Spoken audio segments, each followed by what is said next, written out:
Bam, we're live. People are like, hey, you should do a Bam, we're live shirt. Like a Bam, we're live shirt.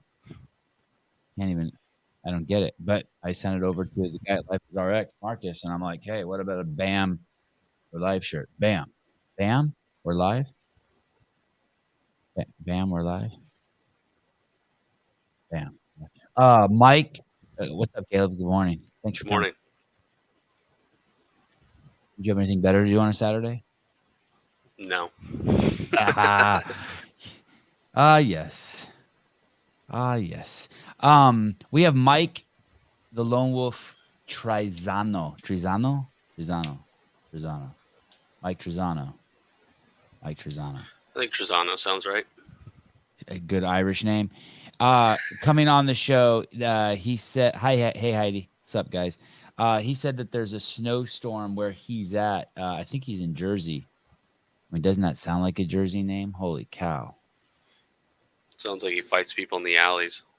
I love it when I do research on these guys and I see interviews with them and they're just crazy, like hyper articulate and just cool as shit. Like Rasta, he speak good. Because some of these guys don't speak so good. He got good English. Yeah, he got good English. He's articulate. This guy's 30 years old. He looks like he's 15. When my beard grows in, I'm 49 and I'm gonna look 79. Okay, 89. Dude, this thing is about to get fierce. Fierce. What is that, like 2 hours of growth? About two or three. Oh, there it is. Okay, good. I have this old Christmas tree in my backyard, and my nephew was gonna burn it last night. He was gonna go to a beach bonfire. What's up, Mike? Hey, what's happening, fellas? Michael.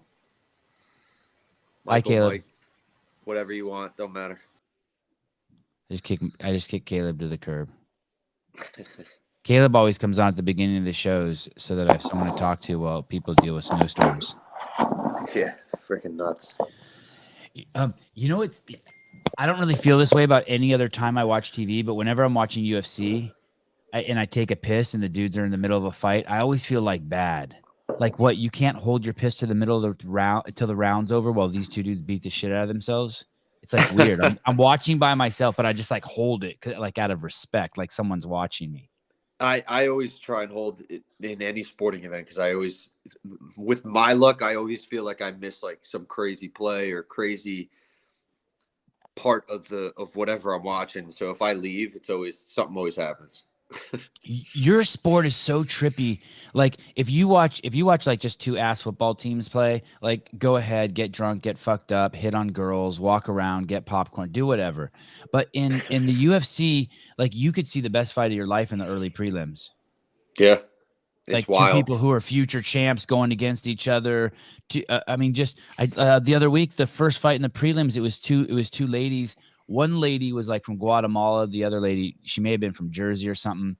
The lady from Guatemala, they were 115-pound class. I don't know if you saw it. The girl from like Guatemala or something. It was some Central American country. She had big old fake titties, and she was a great striker. And she knocked this girl out. The girl's knocked out, goes to the ground. She gets on top of her. The girl comes to. She's a black belt. Flips her over and fucking chokes her out. His greatest fight on the card. I was like, holy shit. It's unpredictable. You never know what the hell's going to happen. Yeah, it was crazy. That's why you got to hold your piss.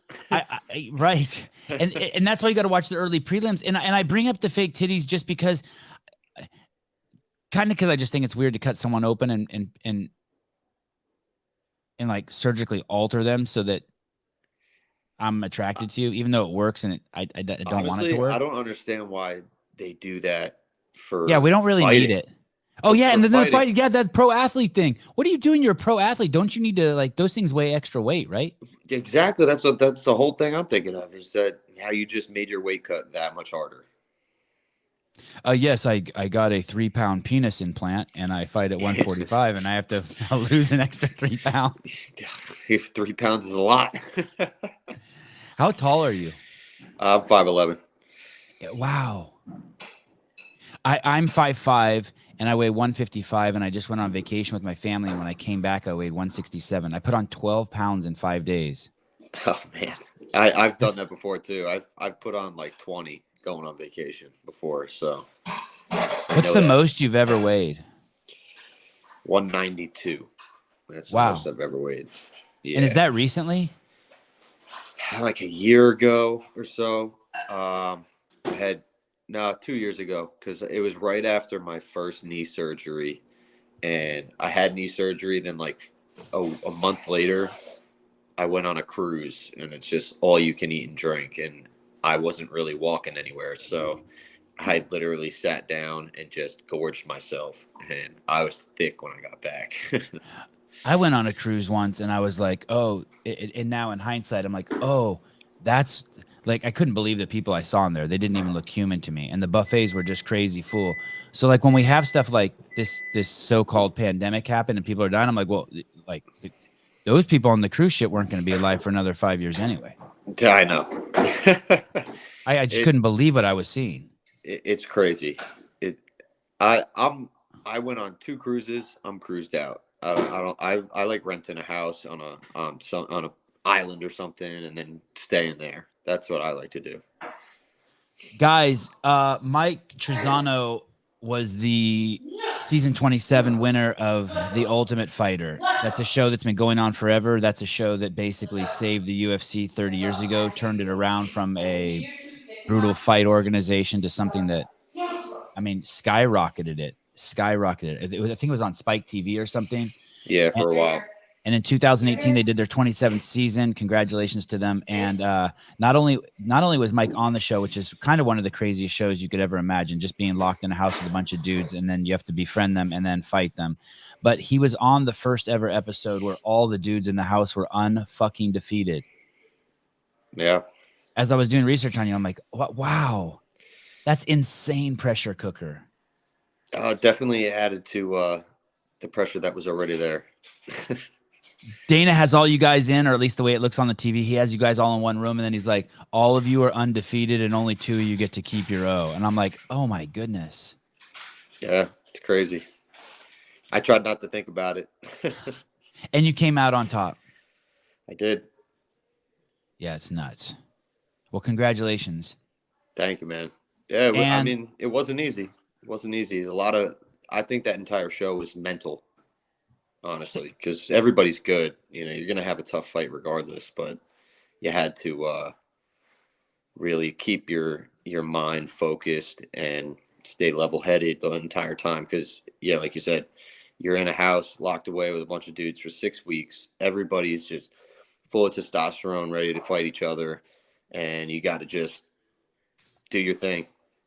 I mean, they did a good job of keeping us busy. You know, we were doing like 2-a-days training, and my coach Stipe the coaches would always bring us out, and we'd go like go-karting and shit and try and take us out of the house, get our minds off of fighting for a little bit. So they did a good job of sidetracking us a little bit when we were in there, but it was tough, but a great experience.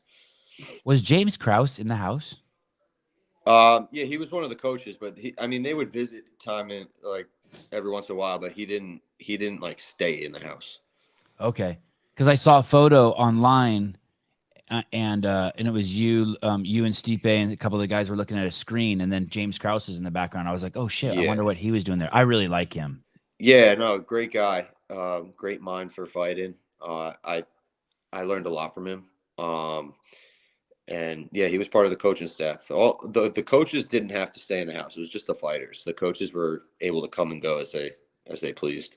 They didn't stay in the house, right? None of them stayed there. And it was Stipe cool? Yeah, no, he's a great guy. Very humble. Was he too cool? By that I mean, like, was he like not like he seems like the kind of guy who, as a coach, would be like, yeah, punch him in the face. You know, like some like I get that from like Sean Strickland too. Like his coaching's like, what do you mean, duck and punch and then kick him? I mean, to be honest, he brought in a great coaching staff, and he kind of was just like, my coaches are going to take care of you guys, and like he kept us like mentally sane, and he was just great to have around and great to just learn from, just because he's at the top. You know, he's where we all want to be one day, and but he mainly had his coaches take us through our training and everything like that, so it was pretty cool. And he's just got great mojo. The other guys did the coaching, and I mean, he seems like he'd be fun as shit to hang out with. Yeah, he was. No, they were all great, man. I have nothing but good things to say about them. And then you had Daniel on the other side. Did you get to hang with him much? I did. He actually one of the days he brought in Jordan Burroughs to teach a wrestling seminar, and he actually invited both teams, and we all got to do a training session with Jordan Burroughs, which I mean that's once in a lifetime, you know. Best one of the best wrestlers ever, and that was cool. He was very humble, you know. He gave me good advice too, even though I was on the opposite team. So very nice guy as well. Yeah, that's awesome. You are 9-1 now. You're 5'11". You're 30 years old. You fight at 145, but in that series, you were fighting at 155. Yeah, I did that on purpose because I didn't want to cut weight. Yeah, I was gonna have to fight multiple times. Fighting at 145, it takes a little bit because I'm a little bit bigger. So I didn't want to have to suffer. I wanted to enjoy the process, and fighting at 155 is I can make that in my sleep. So You that's why I can. chose it. That's easy for Yeah. you. Oh yeah. Wow. Um, is it they say that show is like the hardest thing you could ever do as a fighter. Is it really like that? Like is everything from there gotten easier? Not that it's ever easy. I mean, like I said before, it's the mental side of it that's tough. You know, everybody can fight. It's just being able to keep your head in the right mindset the entire time because they took everything from us. Like we didn't have a phone, we didn't have contact with anyone from the outside. It was just training, back to the house, training, back to the house, and it takes a toll, you know, and especially, you know, everybody was very cool with each other, very professional, you know, not too much like arguments and fights really broke out, but it's still tough, man. You're in there. You start to go stir crazy a little bit. Like I like to go out and do things and be active, but like being confined to one area was tough. It was very tough. So There's a quote you say it a couple times throughout your Instagram when I was digging in there, and you say something along the lines, basically take the hard road, don't take the easy road. There's no gains on the easy road. You got to go through the discomfort. Do you remember when you learned that lesson? I mean, it's just been ingrained in me. My parents taught me to work for what you want, and that's what I've been doing. And honestly, fighting has always been something I wanted to do, and it's a great opportunity to just better myself and martial arts in general. If you want to get good at anything, you know, if you have two options, you got the easy thing or the hard thing. I suggest doing the hard thing because there's so much more reward from it, whether you succeed or you fail. You're still going to learn so much, and doing something easy and never challenging yourself, you never get to see your true potential. And I just I always want to test myself and see how much I can improve. And that's how I take each and every fight. You know, yeah, there's always a chance you're going to lose, but you know, I'd rather lose giving it 100% than win giving like 20%. But I wasn't raised like that. I was raised to like avoid discomfort. It wasn't until I was like in my 30. I'm 49 now. It wasn't until I was in my early 30s. I stumbled upon this thing called CrossFit, Yeah. And basically all the, you know, the thing is like, hey, really shock your body, put your body through some hard shit, and then let your body go through the adaptation. But I guess, and I learned that from my parents. I mean, I had good parents, but my mom was like, hey, why would you do that? That hurts. That sucks. Avoid that. Yeah. I mean, they didn't tell me like, oh, do things that were like painful and Go out there work and kick through a it. tree. Yeah. But I mean, if you want to get good at anything, test yourself, push yourself. You'd be surprised what you can do, and that's almost like a like doing hard activities like CrossFit or martial arts, things like that. It's almost like a simulation on what life's going to be like, because you never know what kind of obstacles and struggles you're going to go through. It's unpredictable, but you got to be able to overcome whatever comes your way and come out on top. And you don't really have a choice, especially when it comes to life. Like, something bad happens, like you can't just curl in a ball and go away. Like, you got to work through it. And tough workouts like that is like almost like a small simulation of life. Yeah. Where were you born? I was born in the city, but grew up and raised in Jersey. The city meaning New York? New York City, yeah. And then so your whole life you've been over there on the East Coast. You're a Jersey guy. Yep. And you don't have an accent. No. Not like the typical Guido accent. And Mike Trizano, that's Italian. Yeah. Yeah, my dad is 100% Italian. And your mom too? No, she's Irish. And so, and then what was growing up like? Did you live in a neighborhood, or did you live in the city, or did you have a yard? Yeah, no, I had a great upbringing. I grew up in a town called Ramsey in New Jersey. It's like way north Jersey. Like, we were like 5 minutes from the border in New York, and it's like maybe like 40 minutes outside the city without traffic, 2 hours with traffic. Right. But yeah, no, it was a great town, great house, big yard. I had a couple dogs growing up. You know, I grew up just playing in the woods, in the yard, running outside, you know, how kids should be playing nowadays. Yeah. Just, you go outside, parents go, dinner, and then you have to run inside. Are you going to have kids? Yeah, of course. Yeah. You're married now. I am. Yeah, I got married in July. Your wife looks like she's 12. Well, she's not. Good. Right answer. Good answer. She looks so young. I went all the way back on Instagram. She hasn't aged like in 10 years. Like you guys been together a long time, right? Yeah. March will be 9 years. Been together, I think 8 or 9. Congratulations. So, yeah. I don't think a lot of people know this, but I'd be curious to get your take on it. But it's really worth staying with one person. The rewards, 100%. especially as you get older, are like pay massive dividends. Yeah, man. I mean, we're a team. She's my best friend, and we do everything together. I wouldn't have it any other way. Before her, well, I guess even including her, do people around you believe in you, and do you sense that? Yeah. I have a huge family, and a lot of friends, and everybody's always supporting me. You know, I've been waiting for the UFC to go back to like Prudential Center, because I could get so many people there coming to watch me fight. You know, I've been fighting at the Apex the last few times, and it's great, but you know, a hometown crowd is something different. Do you remember that feeling of realizing that your parents believe in you?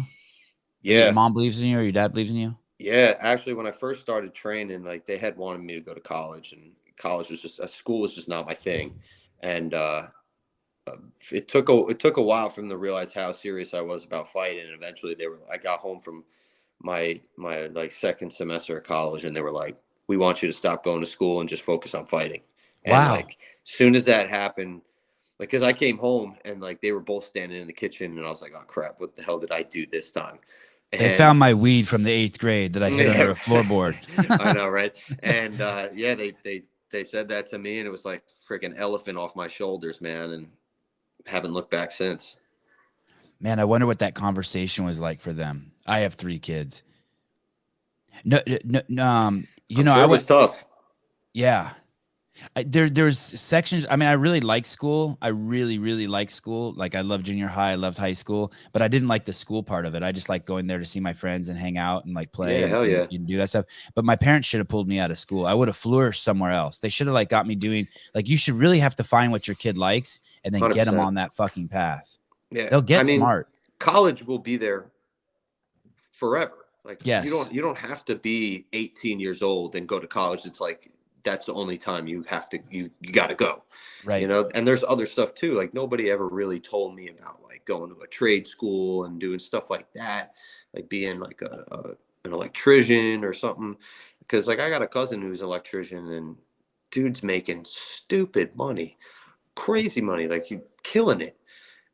But like you go to college, so he went to a trade school, so he had like no debt. Meanwhile, everyone going to college, they got like $100,000 in debt, and like now you want now. Oh, all right, now you can start making money. Like what? Just doesn't make any sense. And like I really believe this. So let's say your kid's just into horses, right?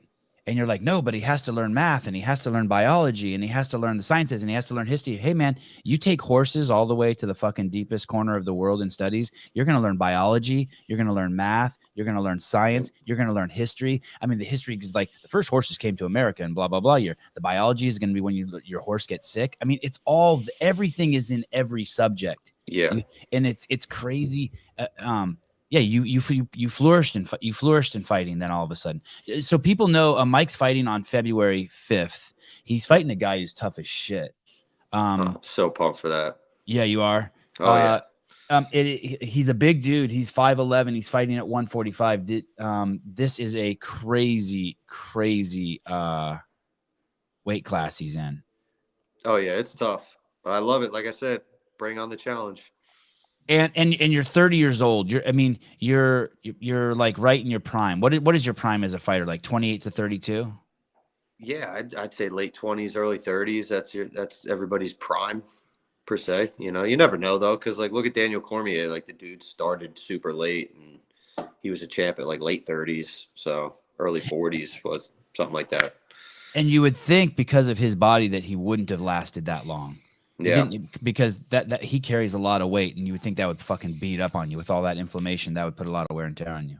Yeah, I'm sure it does. I'm sure it did. You know, but I mean, he does well for himself, so maybe he can afford to help heal his body now and give himself a break now that he's retired. He sure can afford it. Yeah. I mean, so go ahead. Yeah, no, like some of the highest athletes, they spend millions and millions of dollars on just recovery alone, taking care of their body. So. Like LeBron James does that and all those guys. He should take care of his brain more. Oh, yeah. LeBron. I agree. So you come home from college, you're 18 years old, 17 years old. What year is that? So that's 2000. It's like 10, 11. And then your first post on your Instagram is 2013 and you're kicking a dude in the head. Is that your first fight? Not my first fight. My first fight was a boxing fight. It was at an LA Boxing in Hoboken. And then eventually LA Boxing changed to UFC gym. But that was my first ever Muay Thai fight. And yeah, I landed a head kick, ended up finishing him with a body shot. How come then you posted after that you want redemption? Because did you lose if you won? Why would you want redemption if you won? Which head kick is this then? Oh, then maybe it's two posts after that, and I'm conflating the two fights. Caleb, is there a post a couple fights after that where he says he's training for redemption? Oh yeah, that one right there. Okay, so I had my first ever loss. Damn, look at your body there. Crazy. My first ever loss, that was a experience I never wanted to feel again. So I had fought this dude pretty good, but I had got sick that fight week, and I must have had gotten like the flu, and I just felt like crap, and I gassed out in like the first round. I was just shot. I did not feel well at all. But I stuck through it and I lost a split decision. So it was killing me that this dude won by a split decision when I just felt like absolute ass. And I wanted it back. And like I had a picture of this dude right next to my bed. So every time I woke up in the morning, I'm getting it back. And eventually I did. And but that was like the worst feeling ever. I don't like losing. I'm very competitive. So anytime I lose, I always want to try and right the ship. Did you ever fight that dude again? Yeah, I did, and I beat him. Check. Done. Done. It seems like the worst thing that could ever possibly happen to you as a fighter is to run out of gas. Like it Oh, seems like then yeah. and you see it sometimes, especially in the heavyweights, right? Or these real muscle bound guys sometimes in the 171 who look like they should probably be in the 185 or 200. You Yeah. just see all of a sudden they turn off and you're like, oh shit, now what? Yeah. There's nothing worse than being exhausted and still in a fight because you literally are helpless. You're helpless, especially if the other guy senses that you get tired. Then all of a sudden it's like they get an energy boost and they're like, oh, I got him. And then that's it. It's miserable. It's happened in training before, especially like early in fight camp when you're not like 100% in fight shape and you're going against maybe a teammate who is like right about to fight. So they're already in really good shape and you're just starting your camp and you get in, you do a sparring session and you're like, oh my God, this is like hell. So it definitely cripples you. That guy you train with is one of the most biggest freaks, I think, in the UFC, Shane Burgos. Oh yeah, he's one of my main training partners. Love the Yeah, guy. he's amazing. And he's got some crazy dimensions to him, right? Like distance from like here to his Yeah, elbow and elbow to his fingertips. Every time I see him in the ring, I'm like, is that guy human? yeah, he's got some. He's got some weird reach, for Yeah. sure. He's got like gorilla arms. And he's tough as fuck. Yeah, man. We have some good training sessions. That's for damn sure. How- I trained with him his entire last fight. Like I was Billy Quarantillo his entire fight camp. I mean, it's crazy. I see someone like that. I'm a fan of his, and he when I would watch his early fights, he just looked completely unbeatable. And then it's crazy that when you end up seeing him, and look at his arms. I mean, he does not. He's a 145er. Yeah, yeah, and he walks around a little bit heavier than me. He probably won't like me saying that, but Yeah, that's nuts. I mean, he looks like a big dude. He looks like a bigger dude than you. yeah, I think I'm a little taller than him, so my weight's a little bit more dispersed. But yeah, no, I mean, he's a big 45er. So you're born in Jersey. You're just a kid who likes to play out in the woods, ride your bike. And then what was the first sport you got into? Probably either baseball or football. So And, I love both those sports. and you played them organized, Yeah, not just yeah. in the street. No, yeah, I played for fun and organized. And then junior high, high school, you played both of those still, football and Yeah, baseball? so I actually stopped playing baseball and I was really into lacrosse. I was playing lacrosse for a little bit, but then my high school didn't have it and I had stopped baseball. So I just played football in high school. And then I stopped playing football my senior year to focus fully on fighting. Oh, no shit. And then when did you start the martial arts? I started when I was like 16, 17. And why did you start? I wanted to get into it. I loved watching like boxing and stuff. And I originally, when I wanted to fight, I was only thinking about boxing. Like I hadn't really thought too much about MMA. And then I stepped into the gym and got my ass kicked. I was dead tired in like 2 seconds. And I was like, all right, this is for me. I want to do this again. Where is that where you, so you didn't have an engine when you went into the sport? You No. grew it. Yeah, pretty much. And now is your engine just unbelievable? Yeah, I take pride in being in really good shape for my fights. If you're gonna beat me, it's not because I was out of shape. And what is the secret to having just being able to go? Some guys say, and I always think guys are going to respond with like a training answer, like, "Oh, you got to do a ton of work on the stairmaster, you got to do a ton of work on the bike," and then their answer always ends up being controlling your breathing in the ring. Yeah, you got to be able to relax, and that just comes with experience, and just getting ring time. That's why I mean I had a huge amateur career. I had almost 25 fights as an amateur, and Wow. all that ring experience, you know, it calms you and makes you be able to relax more while you're in there because you could be in great shape and the adrenaline alone will gas you out in 2 minutes, so you got to be able to handle all that, the nerves and the butterflies and the pressure and that kind of stuff, because it'll gas you out even if you're in good shape. And you're a pretty hardcore veteran now. Yeah, I guess so. Do you ever sit and think, okay, I'm just 4 fights away from having to defend my title.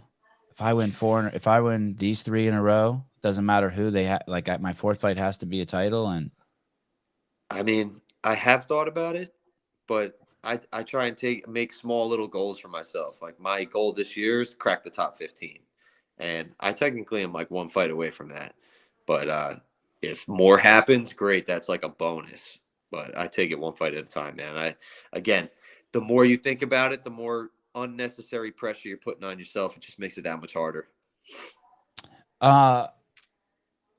When you watch people like Holloway and Cater fight, what goes through your brain when you see a fight like that?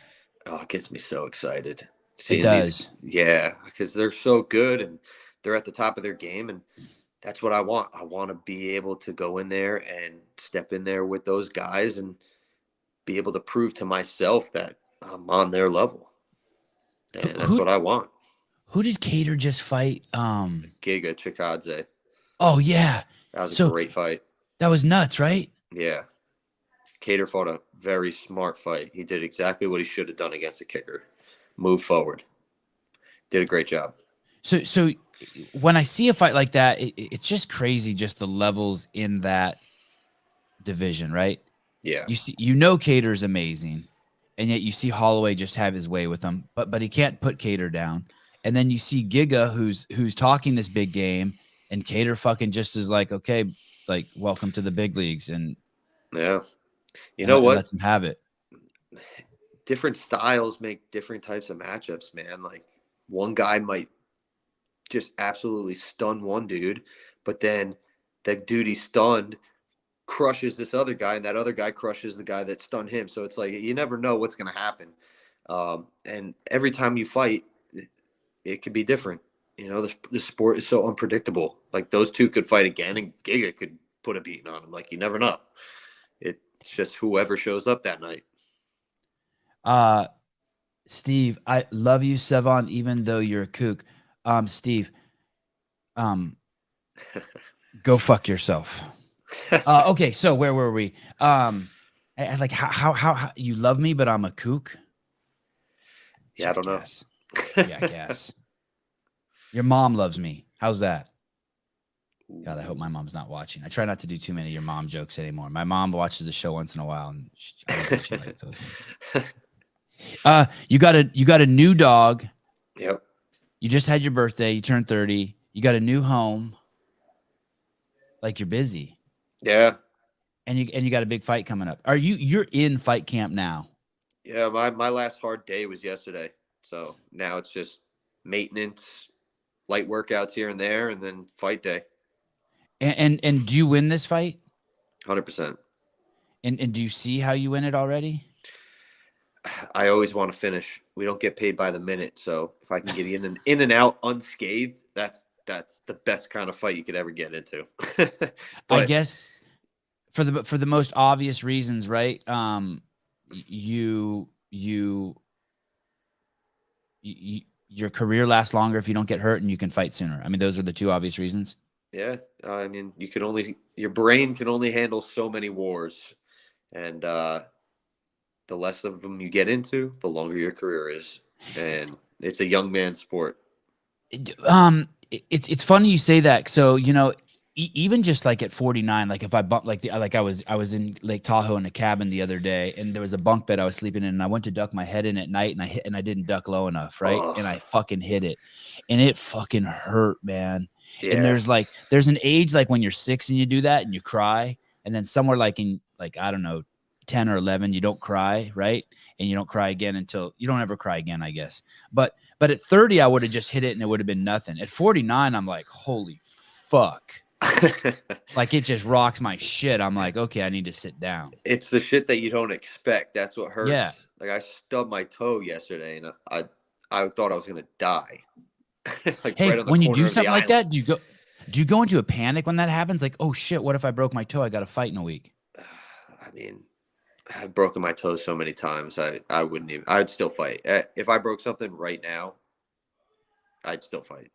Unless like I literally couldn't walk, the bones out of the skin. That's different. But I'm not fighting. I put in the work. We're going in there. When you bought this house with your wife, who does all the paperwork and shit? Like, do you do that? Like, who gets the loan and like signs that big old stack of papers and does like all the adult stuff? We actually did it together. Wow. Yeah. So it's like a joint thing. I don't do any of that. I don't do no, the adult stuff. My wife has to do all that. We wouldn't own it. We wouldn't own shit. We'd be like just on bikes and shit if it wasn't for her. Yeah, no, we're like I said, we're a team, man. We do everything together. So, makes life easier. One person doesn't have a full plate. Would you want your kids to fight?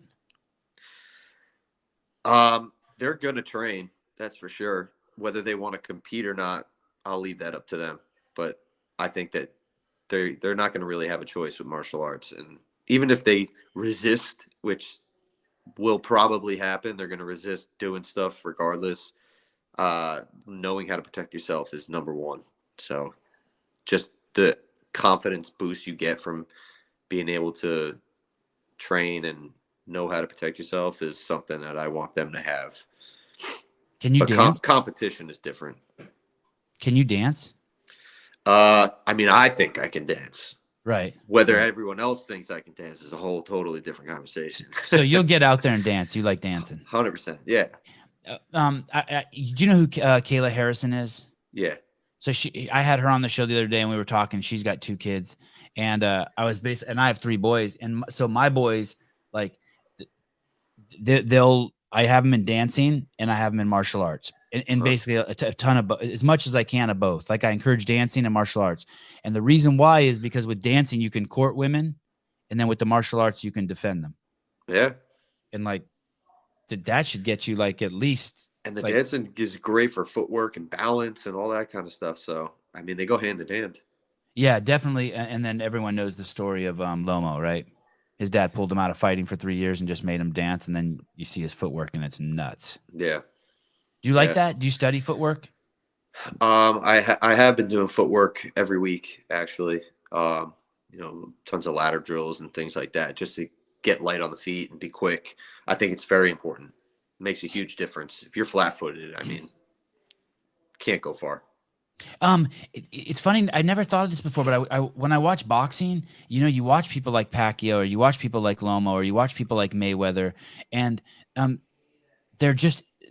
I mean, even you'll even see Tyson Fury do it sometimes. They sidestep and just take a fucking crazy angle on a guy and fucking hit him, and the guy's like down, and then then the guy's standing on his side punching him, and then he turns and the guy's on the other side. I don't see that in the UFC, do I? It's just different. Because you got to worry about kicks and takedowns and yeah, I mean, maybe just don't have that same level of just that one aspect in the UFC. But I mean, you see it from few guys. Like Max Holloway makes some crazy angles. Like that dude is. Good point. He's you're right. You're right. Left, right. So it depends. It depends. I mean, you'll see it, but it's not obviously as prevalent as like just boxing, for instance, because that's all they do is that one aspect. It's a third of fighting. It's just the hands, and then they're doing their footwork and stuff. So it's different, but you do see it not as prevalent. But as soon as you said Holloway, I just remember, anytime someone starts keeping their hands up too much or they slow down a little bit, Max starts fucking spinning around him like a tornado. Oh yeah. Once he gets going, that's why you got to be in shape when you fight him, because he's going to be in shape and he's going to be able to go 100% for 5 rounds. Our friend Steve, I forgive you. What's the worst injury Mike's entered a pro fight with? I had a completely detached meniscus for like 2-3 fights.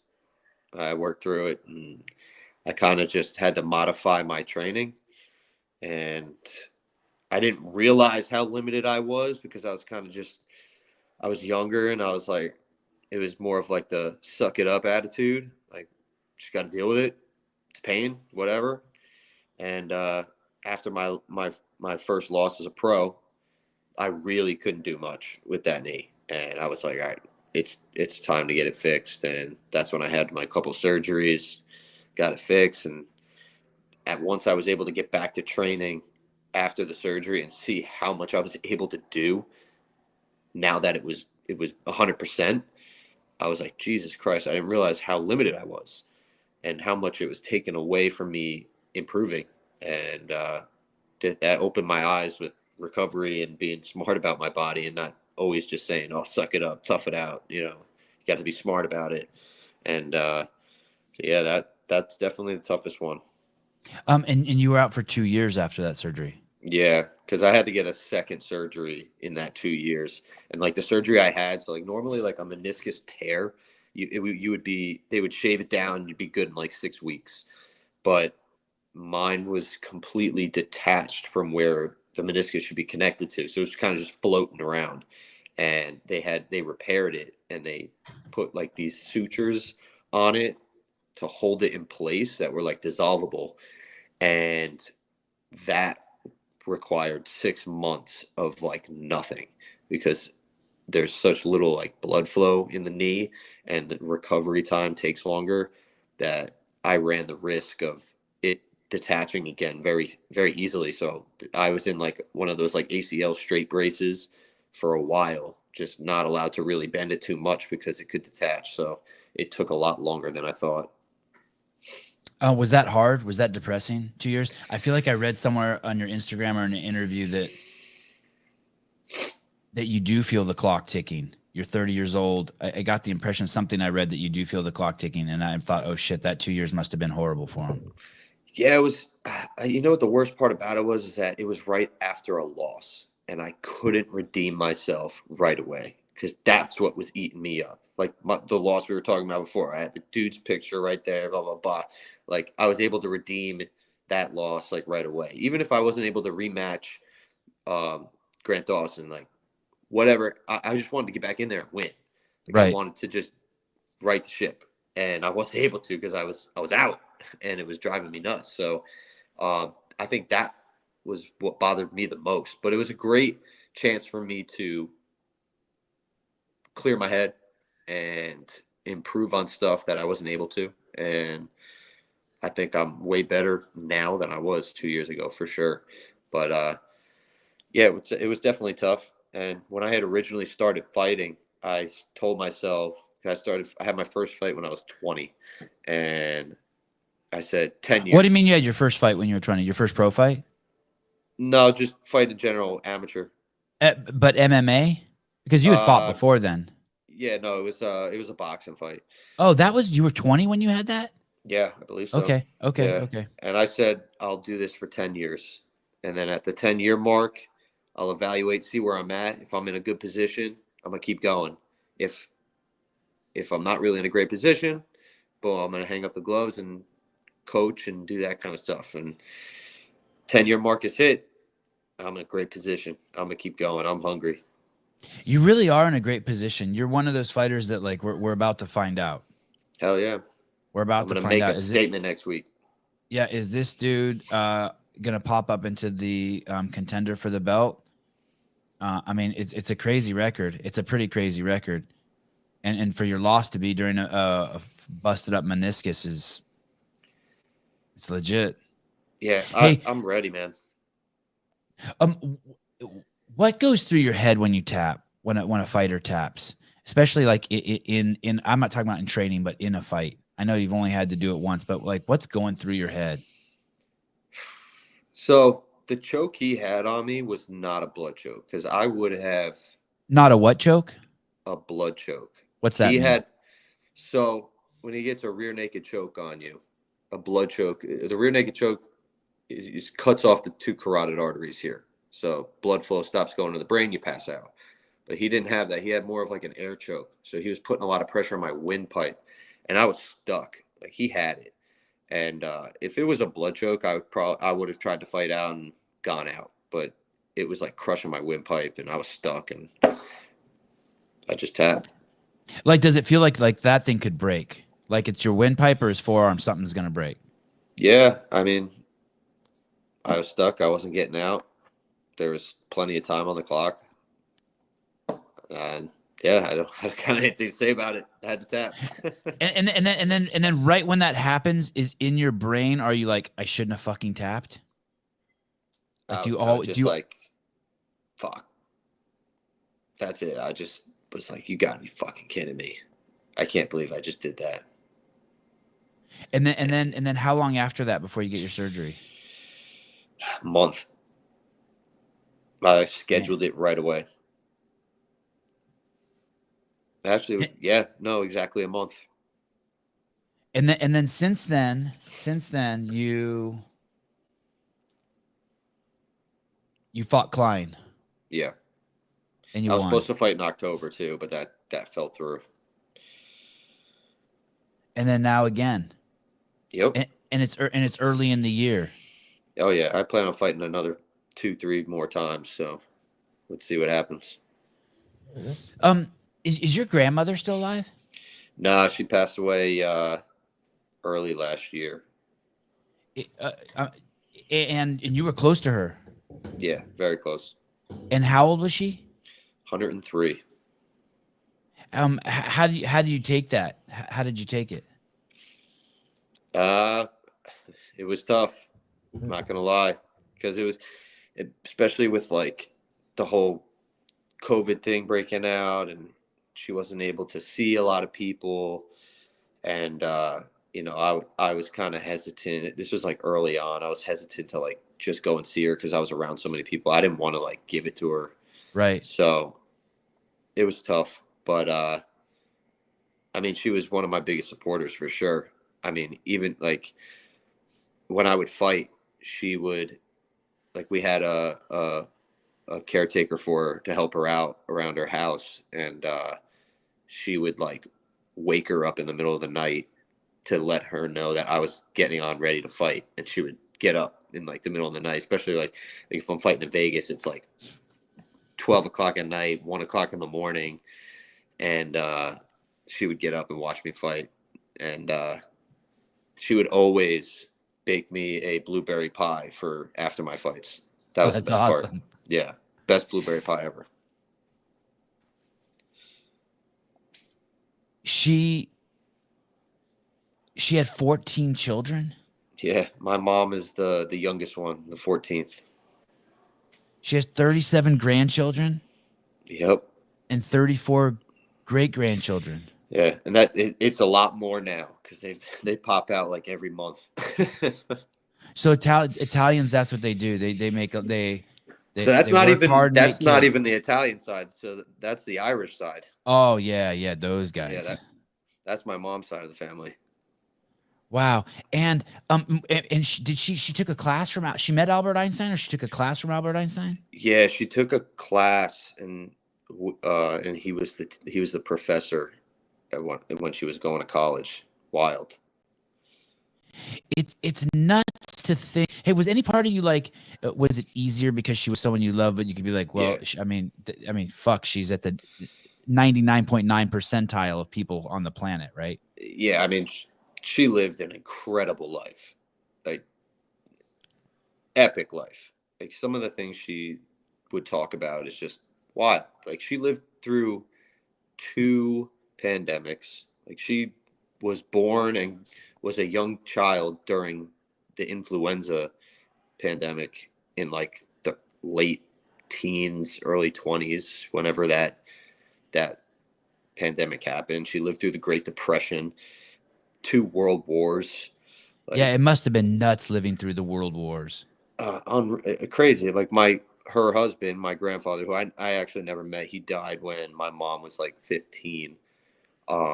He served in World War II. So when he got back, they didn't stop, man. 14 kids. You said you never met your grandfather? Yeah, no, I never met him. Not because they were divorced, but they. Yeah, he passed away in like 70, 76, 75. Yeah, man. So she and are all 14 of her children alive? Yeah. So the oldest sibling. Well, good on her that she didn't have to go through that. You have 14 kids, and man, the odds of one of them dying are pretty high. Yeah, especially when you're 103. The oldest one is like 78 now, I think. Holy shit! 78. Yeah. And how old's your mom? She's 60. Yeah, so her oldest sibling was 18 years. Yeah. I guess you have to. So basically, I guess she was pregnant for 14 years. Like for Longer, 18 years. even Yeah. longer Yeah. than that. Yeah, Yeah. Yeah. wild. They didn't use contraception. That's for sure. They didn't. Hey, and you have a little sister. No, No? I just have a younger brother. Oh, in one of the pictures, is that your mom you're with right there? Yeah, that's my mom. In one of the pictures, it's you and your mom and a young girl, and the young girl looks just like your mom. I'm like, holy cow, it's a spitting image. What I wonder who picture? that is. I don't know. I was digging through just the 1,000 of them, 1,400 of them. It could be a cousin.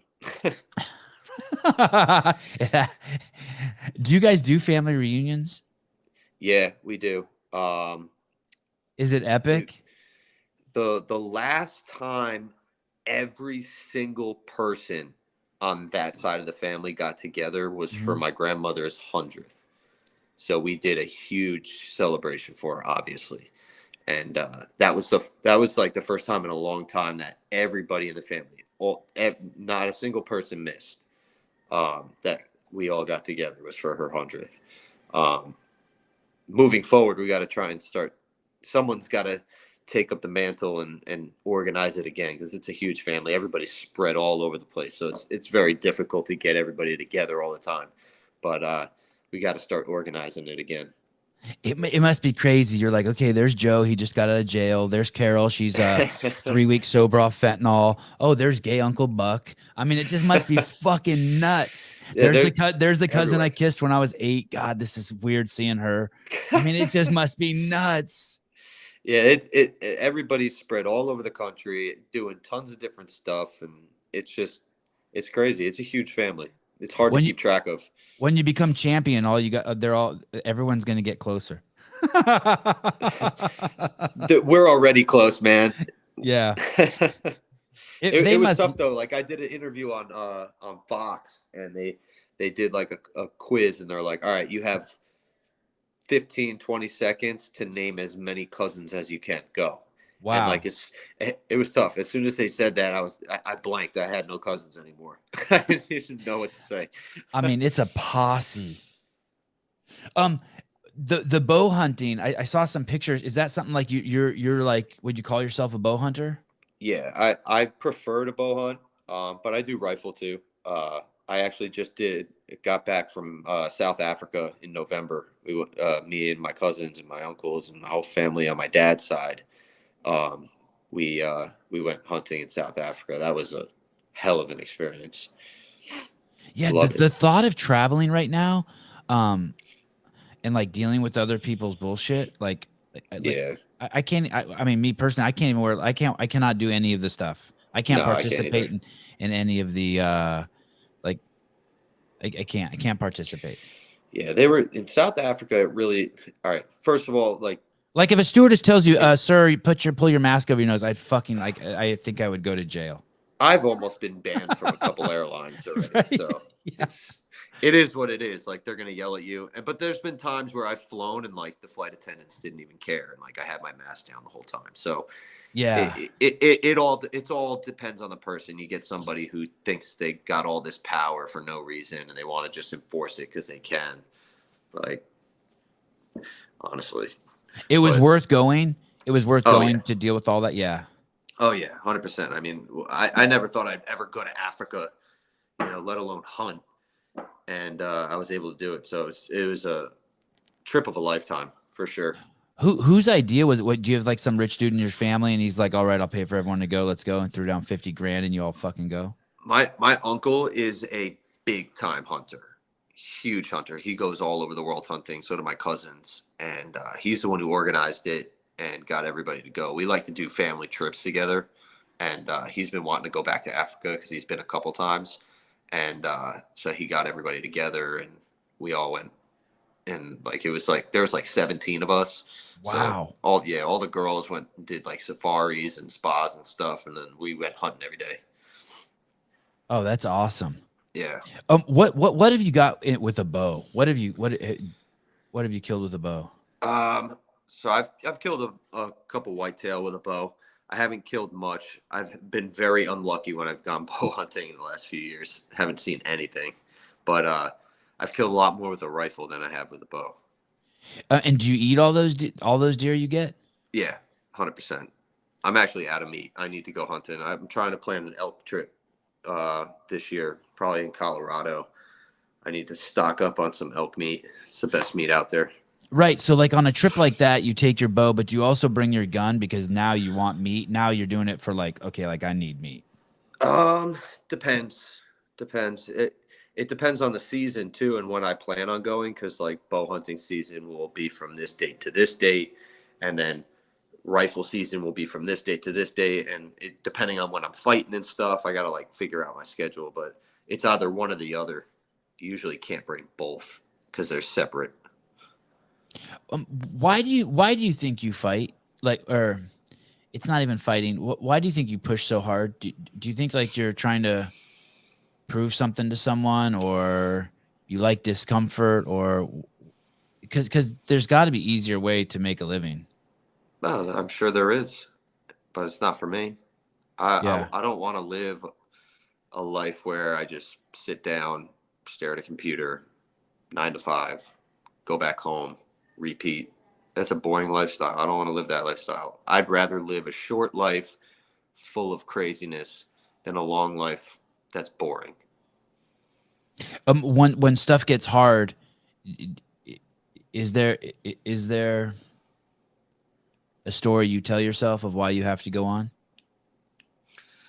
No, I kind of just go on. I'm pretty mentally tough, and I just there's always days, especially during fight camp, where I'm just like I get up and I'm like trying to find some sort of excuse not to go train, but I get up and go train anyway, and then I Right. always feel way better afterwards. But like your mind starts like tries to play tricks on you, and like, oh, don't go because you got a low tire pressure. You should just go do that instead. Like any little excuse you're trying to make, but I push myself anyway. Like just go, do it. You'll feel better after, and I always do. Do your peers know why you're so good? Like, do people see you and train with you, and they're like, yeah, that's all hard. Like, if I asked Shane, what's Mike like? Would he be like, fuck, dude, he's like the hardest worker, never misses practice? Or would he be like, he's just fucking really talented? Both, I think. I think I'm good. I think I work fucking my ass off, and yeah, and I got nothing but good things to say about all my teammates too. Everybody works fucking hard, man. You can't get anywhere without working hard. Yeah, do you hate those guys who don't like it, or do they just not last? Like if someone's like bringing the energy down or the work ethic down, or I mean, you want guys who like you want to be with guys who every guy thinks they're the best dude in there, right? And is like kind of has like a chip on his shoulder. Yeah, but people that feel like they have a chip on their shoulder always get humbled, and people that survive on just talent alone and no work ethic, no discipline will fade away. They'll phase themselves out eventually because it's too much for them. What percentage of dudes come in there that want to be fighters and then like like after a little bit of training or sparring, they're like, okay, that's not for me.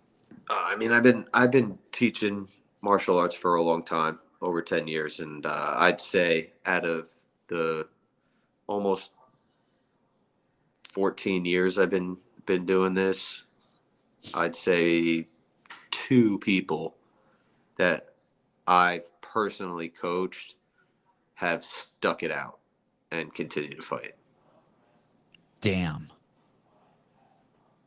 And what do you teach? Most people, kickboxing, jiu-jitsu, the works. But most people come in, and I've had a lot of people come in like, yeah, I want to fight, like blah, blah, blah. Okay, you want to fight?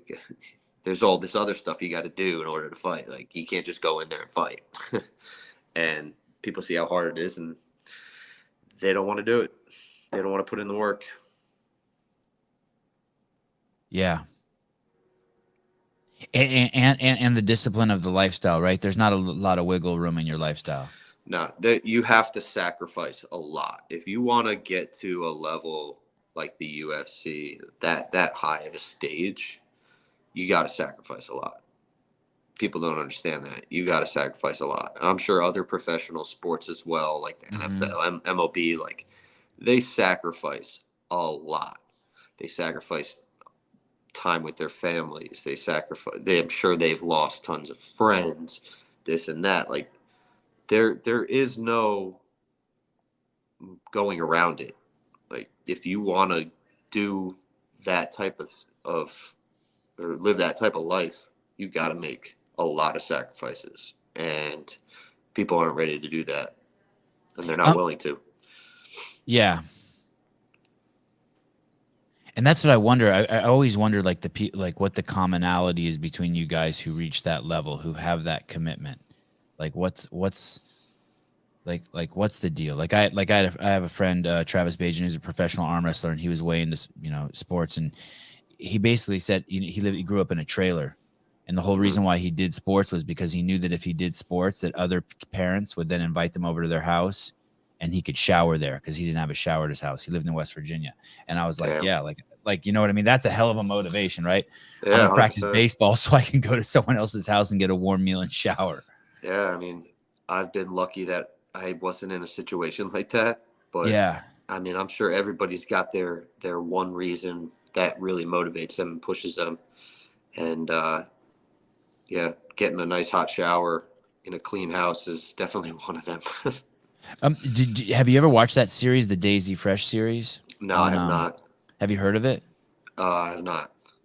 It's on you can just watch it on YouTube, but I think Flow Grappling has it. But it's basically, there's a dude in Southern Illinois, Heath Pedigo. I had him on the podcast, and he rented out an abandoned laundromat, and he lets it's like Peter Pan but for jiu-jitsu, and he lets just like boys who are like fucking have all this hardship just come and sleep in there and train. And they're like, now they got world champions coming out of there, fucking a abandoned laundromat.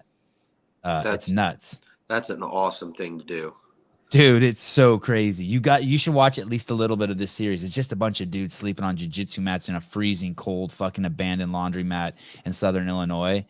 And they're just turning into savages. I mean, savages, right? But all the boys have crazy stories, like living in cars and moms, prostitutes, and just nuts, right? Yeah. Hey, I tell people all the time, you want to stay out of trouble, you want to go in the right direction, martial arts. Martial arts will put you on a good path. I believe that. Yeah, all in all the dudes. My kids have been doing jiu-jitsu a while, and all the guys I knew who were like collegiate wrestlers or were like physically competent dudes.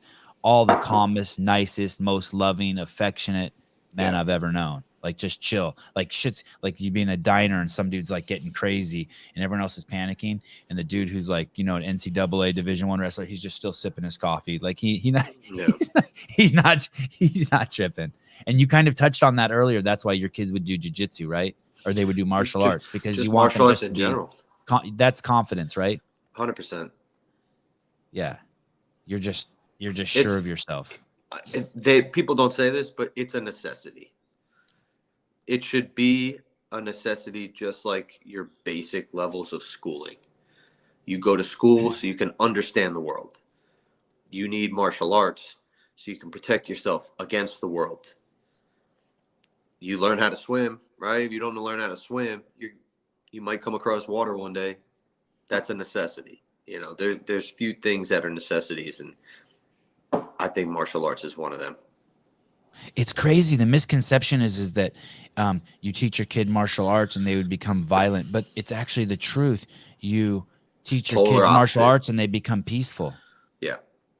It makes you humble. You have respect.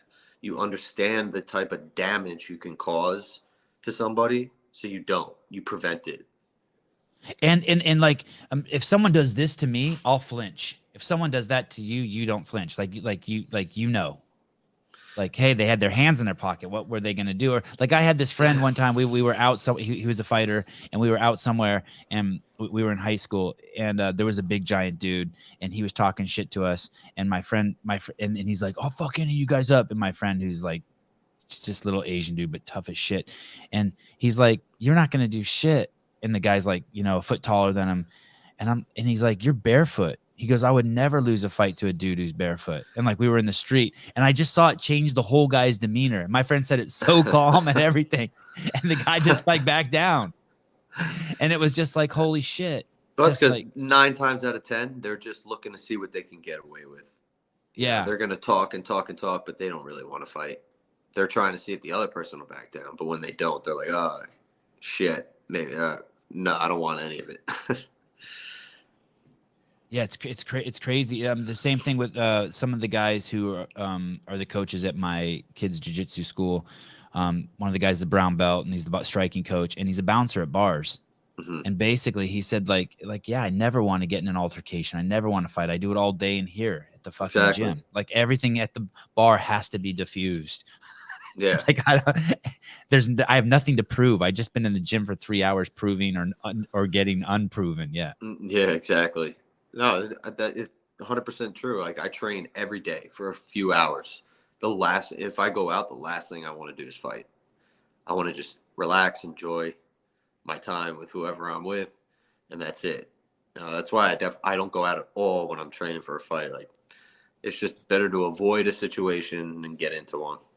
How did you know you were gonna like fighting? Did you fight in school? Did you fight as a kid?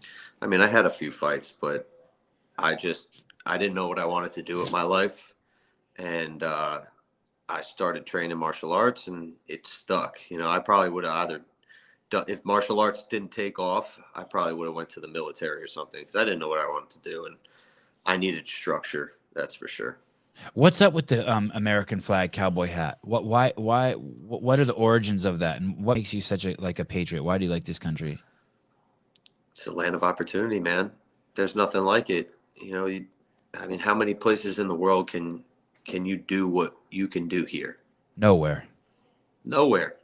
People take it for granted, and they do, and it's a shame. Why don't you take it for granted? You're a young kid. What do you know? Like, how do you know how special it is here? There's so many people who don't realize that. How did you figure that out? Well, you don't see people leaving here to go immigrate to other countries. Right. And if they do, it's small amounts. Everybody wants to come here. That's a sign right there. Why do people want to come here? Because they don't have the opportunities over there that they do when they come here. People want to make a life for themselves. They want to open up a new business. They want to do this. They want to do that. It's all here. You can do it. You can do anything here. But you got to work hard. People forget that.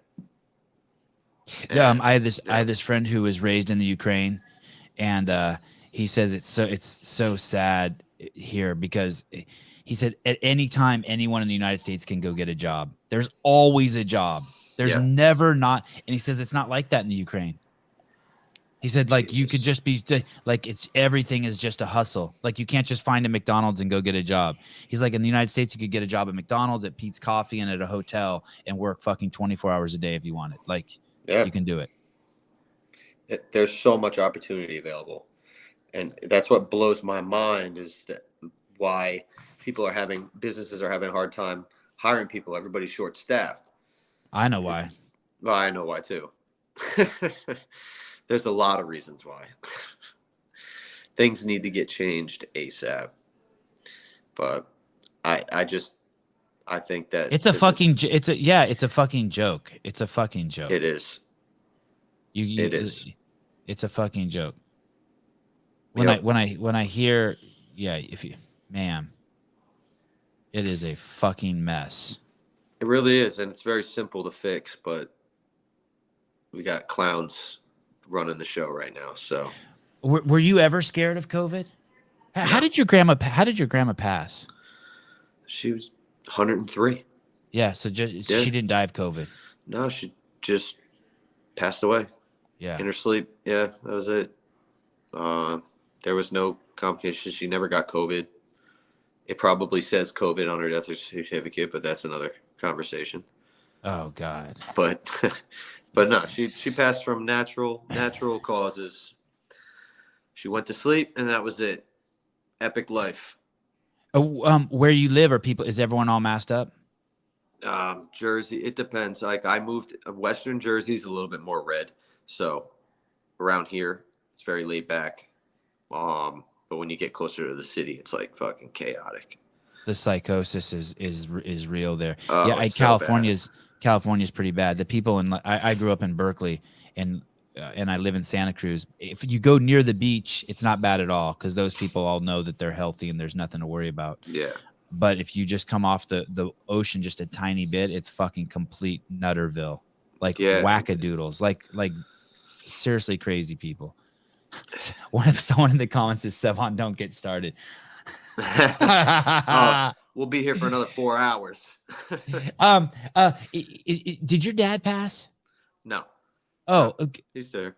Oh, because you posted a picture of him black and white, and you said, "Pop, I think I'm." Caleb, could you pull that black and white picture up that Mike posted of his dad? It was probably his birthday. Oh, I was like, damn. Yeah, he turned 60, so big what's it say milestone. here? Oh no, that's my grandfather. Oh, okay. When was that posted? 2020.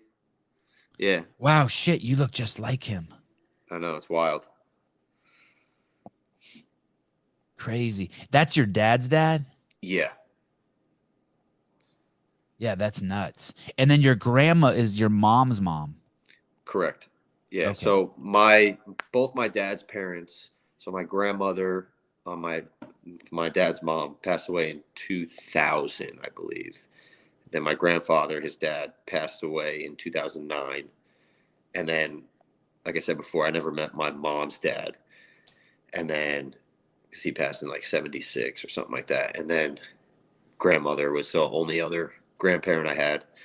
And she passed away last year, I think it was.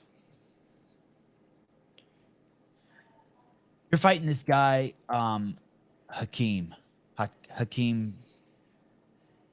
Dawodu, I think is how you say it. Thank you. Hakeem Dawodu. 12-2. You're 9-1. This is a crossroads for both of you. I guess that's stupid to say. Every fight's a crossroads in the UFC. It's like weird. Every fight for you guys is like a playoff fight, like the fight before the Super Bowl. The UFC's nuts. What a tough business to be in. Like losing is not okay. Yeah, it's tough. I mean, if you look at it though, it's you have a little bit more leeway in MMA with losses than you do in like boxing. You lose one boxing fight, like that sets you back far. But in MMA, like look at the top guys in the UFC, like some of them got 4, 5, 6, 7, 8, 9, 10 losses. Like when you're fighting at this level against these types of the best fighters in the world, it's tough. And the sport's so unpredictable. Anything can happen, you know? Yeah. You just get hit by one shot and boom, 4-ounce gloves makes a difference. And there's some amazing stories. Jorge Masvidal, Nick Diaz, Michael Bisping, like just these, like you follow them in their careers and you think their careers might be taking a downward trajectory. And then all of a sudden it goes back up again. You're like, holy shit, this is amazing. All it takes is like 1 or 2 fights and boom, you're back in the fold. Yeah. I'm excited to see you fight, man. And I really appreciate your time. Hell yeah, man. Absolutely. Anytime.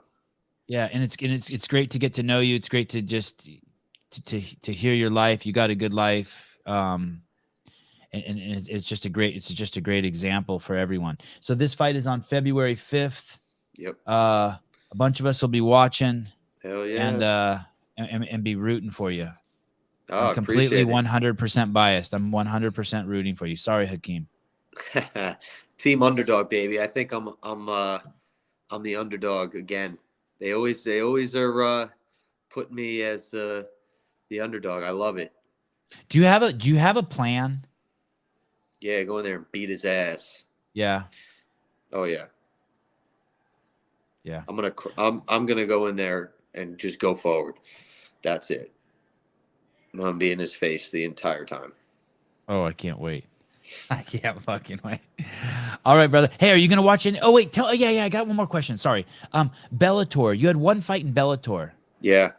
How does that work? So, like, I always think, like, don't they make you sign like a 4-fight contract or something? No. So they tried to make me sign like a multi-fight deal, but I only did a 1-fight deal because I was still young. I think I was only like 4-0 or 5-0 at the time.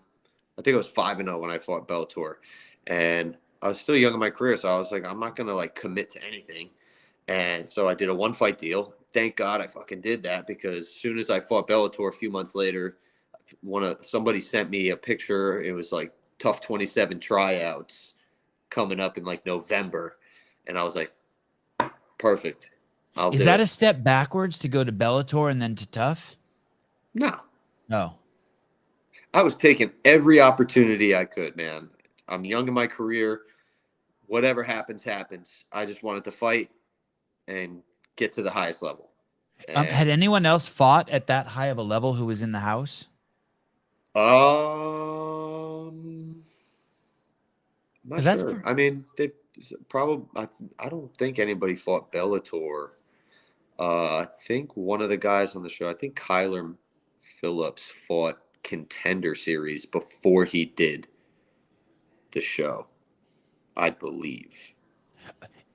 Wow, and he had won and still not made it to the UFC. Yeah, I think they didn't sign him though at the time because he was so young. So that's the only guaranteed way to get to the UFC is to win the Tough. If you win, I mean, we've seen another guy talk to Mo Miller. He won in the Contender Series and he didn't get signed. Yeah, I mean, Contender Series is a great way to get in. I think it's easier because it's one fight and that's it. It's Right, yes or no. But right. then Tough, like you got to fight a few times in the house, and then it's not easy. Like both my fights were within 8 days when I was on the show, so it's tough. Hey, And what about PFL? Would you ever go there and get that? Does any party be like, shit, I could go over there and get that $1,000,000? if the opportunity came up, hell yeah, why not? Oh, Mike, do you want to fight for $1 million? Nah, I'm good.